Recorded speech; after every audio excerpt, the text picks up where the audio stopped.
Hi, my name is Anna Finn, and I study modernist and Victorian poetry at UC Irvine. And today I'll be talking about time standardization, temporal prosody, and T.S. Eliot's The Wasteland.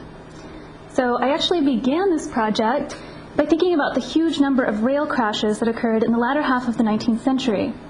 Incidents like the Staplehurst Railway disaster, pictured here, really shaped the cultural imaginary and can reveal the ways in which progressist accounts of new technology in the Victorian era have been oversimplified. Still, in modernist studies, the standardization of time is conventionally read as an engine driving formal innovation. Thus, my project begins with the contention that the homogeneous application of the effects of the time standard to explain technically innovative modernist texts ignores the rather inconvenient fact that British citizens were subject to standard time from roughly 1855 onward. These accounts of the effects of time standardization often ally its accompanying technological history, usually a history of faulty technology. Time balls, for example, weren't just for New Year's, but would drop at specified times throughout the day so that ships could check their chronometers and citizens could fix their slowing watches. And the contestedness of the implementation of Greenwich time did not begin with the modernist period, as we can see in the material reality of clocks with 2-minute hands, displaying both local time and GMT, like this one at the train station in Bristol, England. In fact, the real issue in the modernist period was not the nationalization of time, but its globalization at the behest of international businessmen with foreign economic interests, like Sanford Fleming, the Canadian entrepreneur and author of Global Time Zones. So T.S. Eliot's position in the Department of Colonial and Foreign Affairs at Lloyds Bank meant that he would have been aware of the relationship between the time standard and the movement of global capital as he handled the complex tasks surrounding the settlement of German debts and the Treaty of Versailles. And the verse paragraph in The Wasteland that begins, "Unreal City," refers to the financial district known as the City in London, where Lloyds Bank was located, and it is here that Eliot provides the reader with a sense of modern time discipline shot through with colonial and imperial concerns.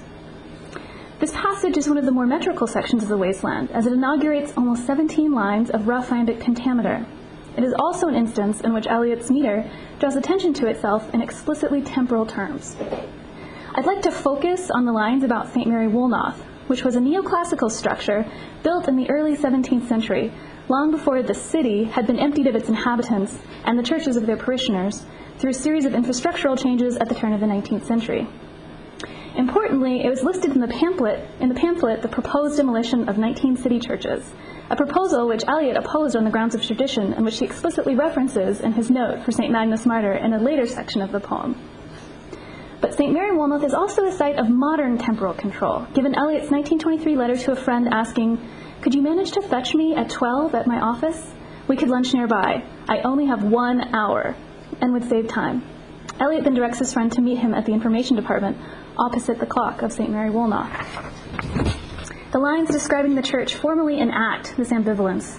Although Eliot heeded much of Ezra Pound's editorial advice, he did not remove these lines, but simply exchanged the word time for the word hours. Time would have been contained in the regularity of the iambic pentameter, whereas the choice to sub hours seems to have been explicitly in the service of irregularity. Scansion also reveals that Eliot's metrical pattern becomes most ambivalent on the word hours.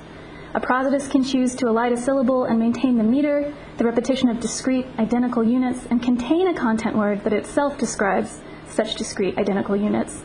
Or one can admit metrical irregularity at this point, that red point up there.